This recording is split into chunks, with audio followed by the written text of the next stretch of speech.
भारत हुआ, कौरवों का नाश हुआ।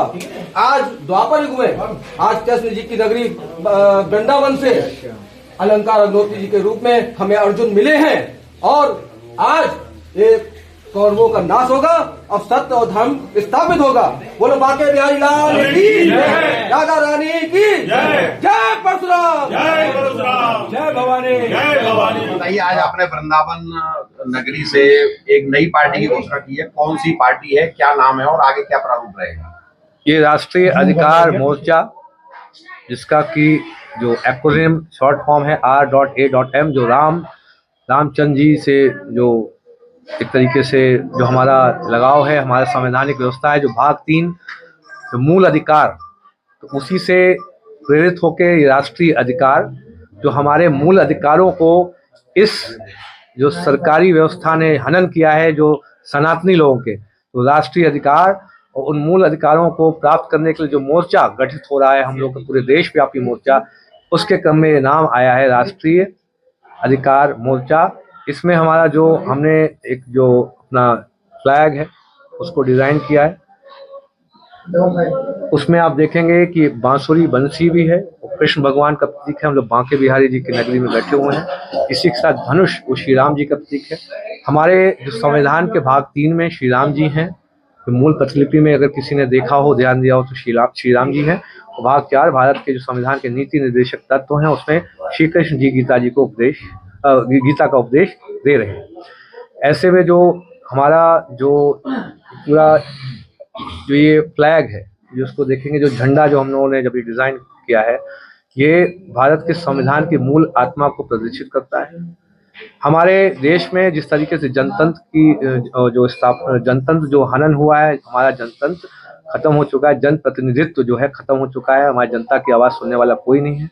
यूजीसी रेगुलेशन 2026 में पूरा देश सड़कों पे, SC/ST एक्ट के विरोध में पूरा देश सड़कों पे। यह सरकार जो केंद्र सरकार बैठी हुई है, ये गैर सनातनी, छद्म सनातनी, ये गैर हिंदू सरकार है। इसने देश के जो जनरल OBC वर्ग के साथ 2018 में जो SC/ST एक्ट आया था, देश के साथ धोखा किया, देश के सनातनी लोगों के साथ धोखा किया।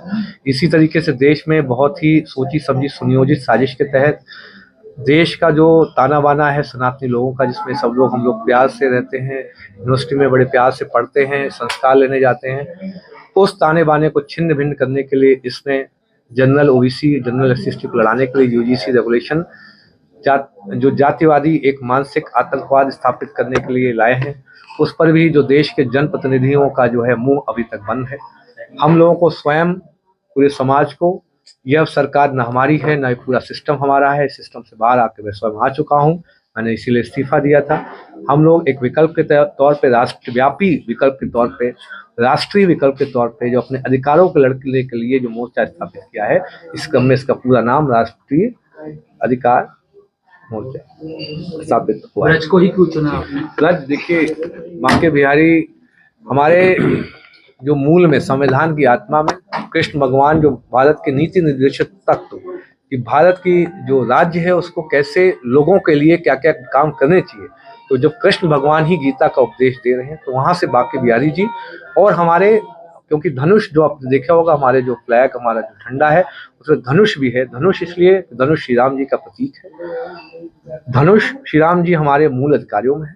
मूल जो संविधान, हमारा भारत का संविधान है, उसके मूल अधिकारों की मूल प्रतिलिपि में अगर आप देखेंगे, श्री राम जी है, सीता मैया है और लक्ष्मण जी है। हमने राम जी को लेते हुए और कृष्ण जी को आत्मसात करते हुए दोनों का, क्योंकि हम लोग राम और कृष्ण को मानने वाले सनातनी लोग हैं, तो सनातन परंपरा को लेते हुए और जो पूरा एक सार्वभौमिक राम और कृष्ण जब हम लोग ले लेते हैं, तो पूरे देश में एक तरीके से पूरी परंपरा स्थापित सनातनी परंपरा को हम लेकर चलते हैं। इसलिए हम उन्होंने ब्रज क्षेत्र को चुना।